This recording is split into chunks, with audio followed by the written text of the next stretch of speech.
effectué une sortie pédagogique pour le compte des étudiants de deuxième année du département d'architecture à Béjaïa. Donc une sortie de découverte en anthropologie de l'habitat, accompagnée avec mes collègues architectes et mes collègues de génie civil, donc pour dispenser un enseignement général et complémentaire.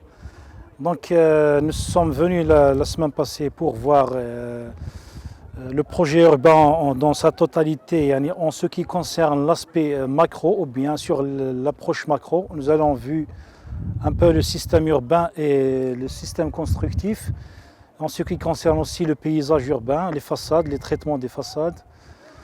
Donc les rues, les espaces internes, les espaces de récréation, les espaces de jeux pour enfants, donc suivant la hiérarchie sociale et les catégories sociales, donc les enfants, les aires de jeu, les placettes pour les vieux, les espaces verts aussi pour d'autres usages sociaux. Donc aujourd'hui, nous sommes passés pour faire l'échelle micro, ce qui veut dire nous avons pris un cas de typologie d'habitat social qui est le système Tour ou bien l'habitat Tour, programme ADL. Donc nous avons étudié un peu la répartition des espaces de l'habitat en partant de l'entrée du bâtiment. Donc nous avons expliqué la hiérarchie des espaces intérieurs et communs et privés aux étudiants une fois à l'intérieur. Donc nous avons expliqué qu'est-ce que c'est l'entrée dans l'anthropologie de l'habitat, donc ce qui se rapporte aux espaces communs, aux espaces collectifs, aux espaces de circulation et d'orientation. Et après, nous sommes passés à l'intérieur des unités d'habitation qui est l'appartement. Donc nous avons vu deux formules d'habitat, deux formules d'unités d'habitat, qui est la formule F4 et la formule F3. Une fois à l'intérieur, nous avons expliqué aux étudiants la logique de la conception ou bien la façon de répartir l'espace selon les usages sociaux, ce qui veut dire au sein de l'unité d'habitation qui est l'appartement. Nous avons expliqué un peu aux étudiants les usages sociaux de la cuisine, ce qui se rapporte au monde de la femme, ce qui veut dire que c'est un espace réservé pour la femme, où nous avons expliqué l'espace vital de la femme, conçu un espace, mais avec le temps, finalement, l'occupation de l'espace sera consommée par les appareillages et les équipements, ce qui veut dire frigo, cuisinière, lave-vaisselle. Donc, on a donné un enseignement pour les étudiants de prendre en considération ces données sociales, ce qui veut dire même si on fait une cuisine selon une superficie, mais finalement avec le temps ça ne sera pas réservé pour la femme, ça sera occupé par les équipements de cuisine. Nous avons parlé aussi sur les sentiments de la femme qui passe tout le temps dans la cuisine, donc son budget temps est consommé dans la cuisine. Donc on a donné des enseignements aux étudiants de prendre en considération dans leur future conceptualisation de réserver plus d'espace à la femme. Donc nous sommes une société qui se développe, nous allons passer à la société de consommation. Après nous avons expliqué le salon, la fonction sociale du salon, ça reste toujours inexpliqué. Donc on explique le salon c'est quoi, donc c'est un peu le monde de l'homme. L'hiérarchie, nous avons la femme qui occupe la maison, qui contrôle l'espace de la cuisine. La cuisine aussi comme un centre de gravité pour la maisonnée, ce qui veut dire pour l'ensemble des membres de la famille, et l'autre centre de gravité de l'appartement qui est le salon. Le salon c'est réservé généralement pour l'homme, donc la télévision, le fauteuil, donc on bat les enfants. On a parlé un peu sur le cloisonnement de la cuisine et du salon, ce qui laisse un sentiment de privation, un sentiment d'exclusion pour la femme. Donc on a proposé d'opter pour le concept américain, c'est la cuisine ouverte au salon. C'est pour garder le contact avec, parce que la femme ne peut pas vivre toute seule à la cuisine, alors que la vie normale se déroule dans le salon. Donc on a proposé aux étudiants d'ouvrir la cuisine au salon pour garder le sentiment de partage et de communion et de la vie normale.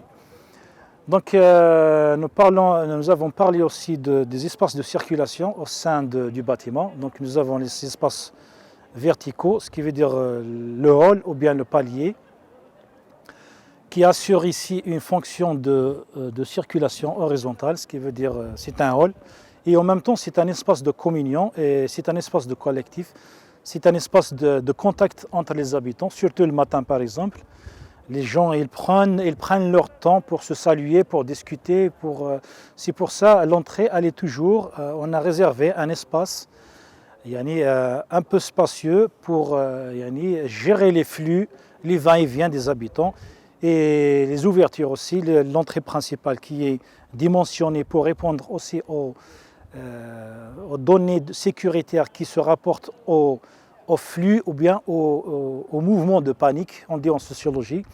Par exemple, les séismes, les incendies, les gens, lorsqu'ils descendent à la fois, donc ils se confluent en bas de l'immeuble, ils se regroupent dans l'entrée qui est heureusement conçue pour accueillir le maximum de gens.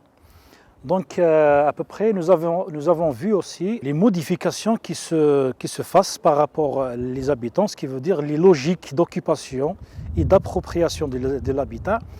Et il y a toujours un conflit entre conception et appropriation. Donc il y a des habitants qui interviennent, qui essayent de changer, alhamdoulilah, pas structurellement, mais changer un peu la répartition des espaces. Okay? Peut-être le salon, il va devenir chambre, salon. La coloration, donc les peintures, il y a des gens qui changent. Il y a aussi des fermetures de baies. Il y a des gens qui commencent à fermer leurs baies parce qu'il y a toujours les données sociologiques de l'intimité et du vis-à-vis.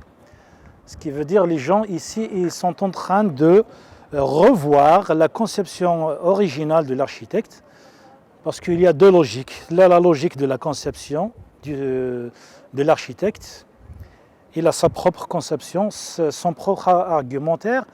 Il y a toujours la logique sociale, la réalité sociale, c'est que les occupants, les usagers, les habitants, ils changent toujours, ils essayent d'adapter toujours l'appartement, l'habitat à leurs propres besoins, peut-être qui ne sont pas, je ne dirais pas qu'ils ne sont pas pris en charge par l'architecte, mais l'architecte ne peut pas satisfaire tous les besoins sociaux en matière d'habitat. Donc c'est pour ça que les habitants, ils essaient d'apporter leur propre touche, ils essaient d'imposer leur manière de vivre, donc ils essaient de fermer un balcon, d'ouvrir un autre balcon peut-être, de changer la couleur, de changer peut-être même le revêtement, de changer la position du potager par rapport à la portée, ainsi de suite. Donc ça, c'est ce qui se rapporte à la logique d'appropriation de l'espace. Donc là, la logique académique, là, la logique sociologique.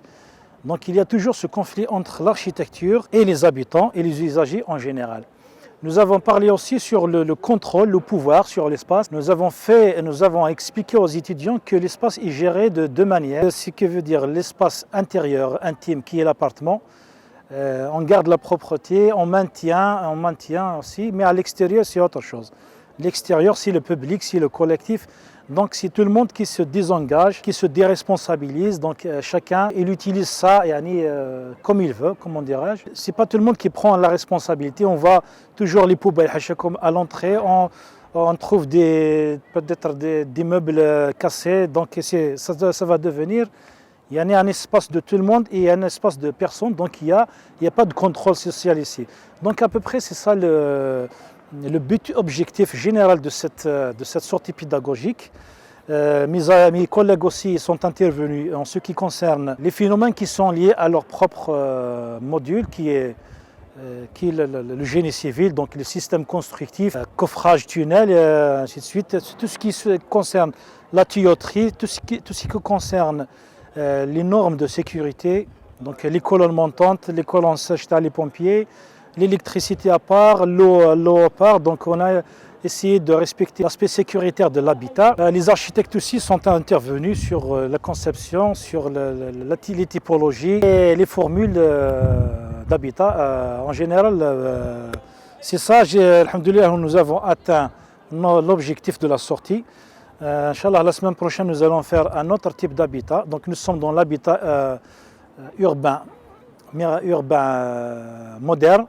Nous allons faire, Inch'Allah, l'habitat vernaculaire, l'habitat, le village. Donc nous allons étudier deux modes de peuplement de l'espace et deux modes d'occupation de l'espace et deux manières d'habiter, ce qui veut dire deux habitats qui se rapportent à deux modes de vie. Donc je vous remercie. Donc c'était ça le résumé raccourci général de notre sortie. Je vous remercie pour votre